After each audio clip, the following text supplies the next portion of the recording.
Hello दोस्तों, नमस्ते।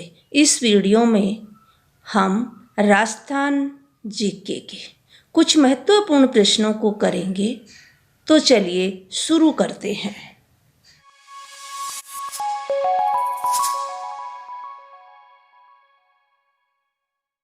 पहला प्रश्न है, आपदा प्रबंधन अधिनियम 2005 क्या है?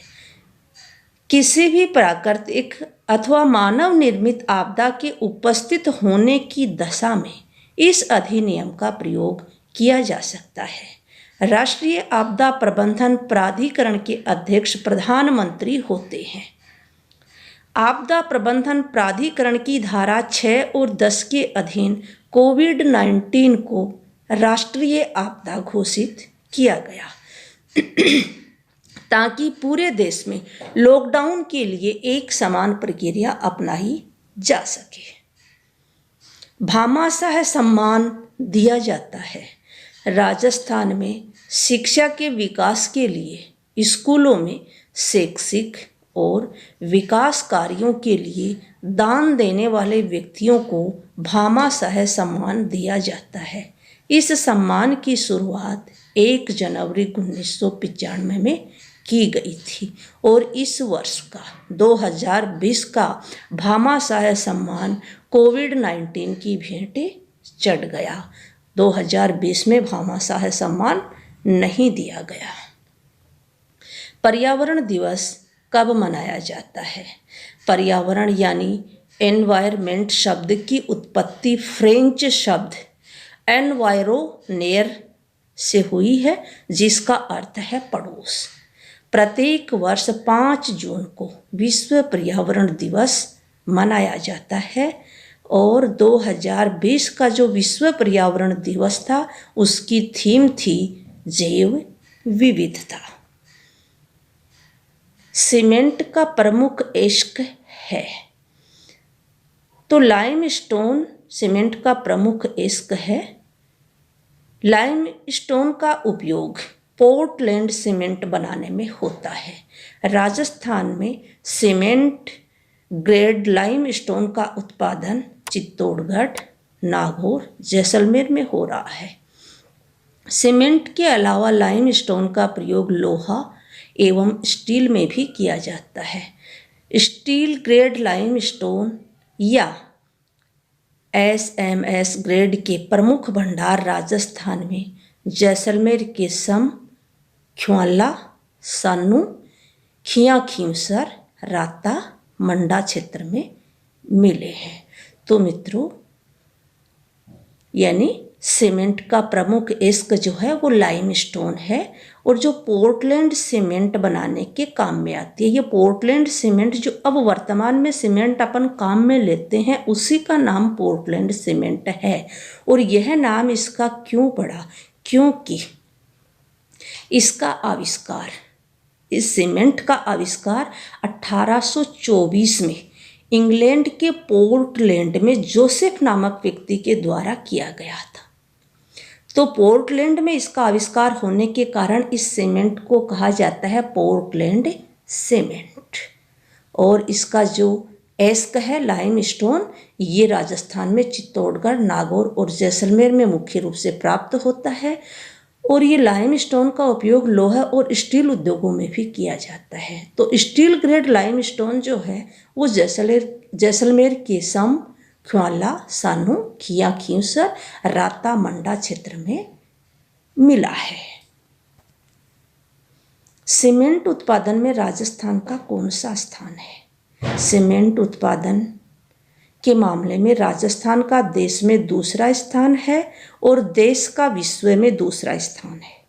पहला स्थान चीन का है और दूसरा स्थान सीमेंट उत्पादन में भारत का है।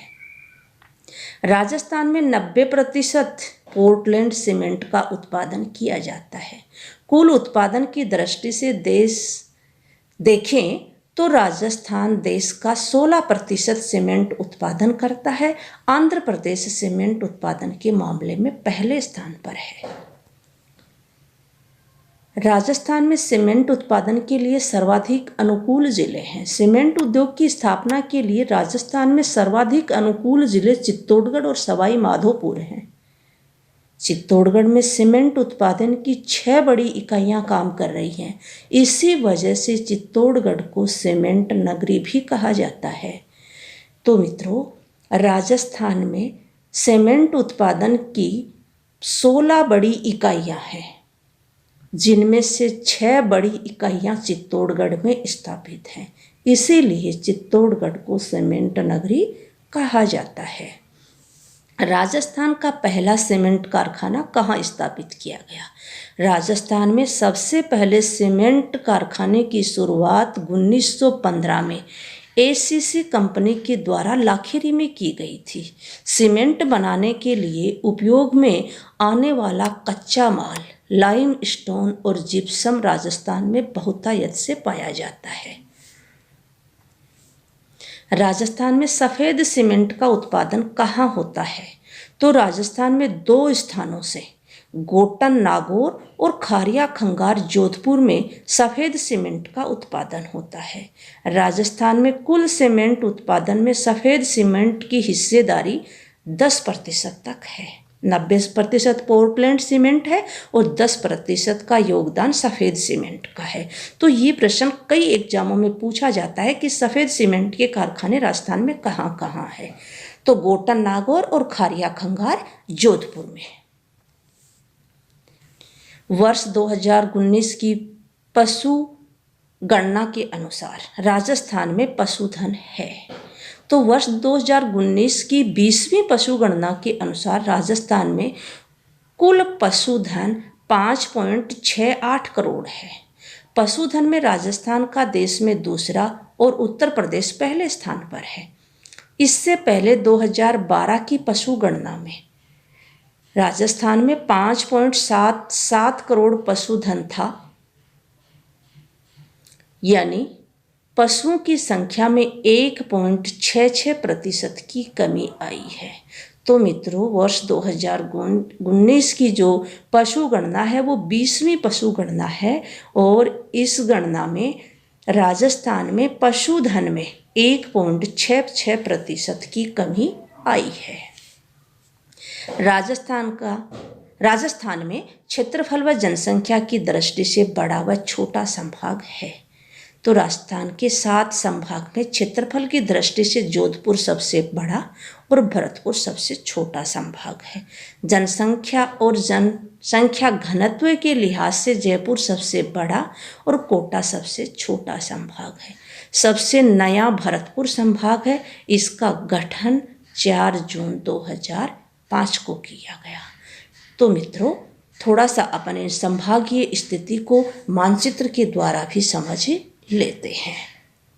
तो ये देखो संभाग राजस्थान के और इनकी स्थिति।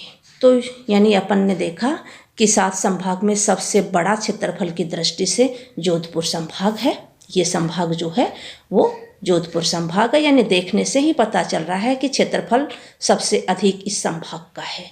और जस्ट इसके सामने जो भरतपुर संभाग है ये क्षेत्रफल में सबसे छोटा संभाग है। ये भरतपुर संभाग क्षेत्रफल में सबसे छोटा है।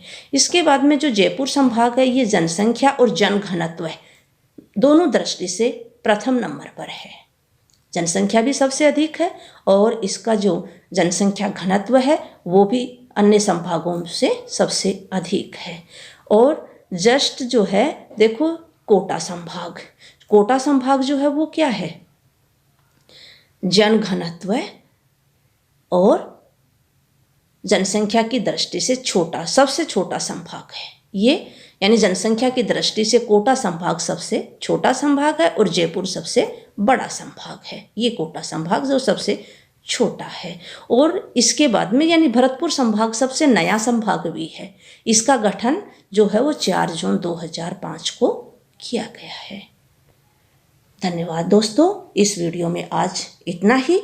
अगर वीडियो अच्छा लगा हो तो चैनल को सब्सक्राइब जरूर कर लें और बेल आइकन को भी प्रेस कर लें।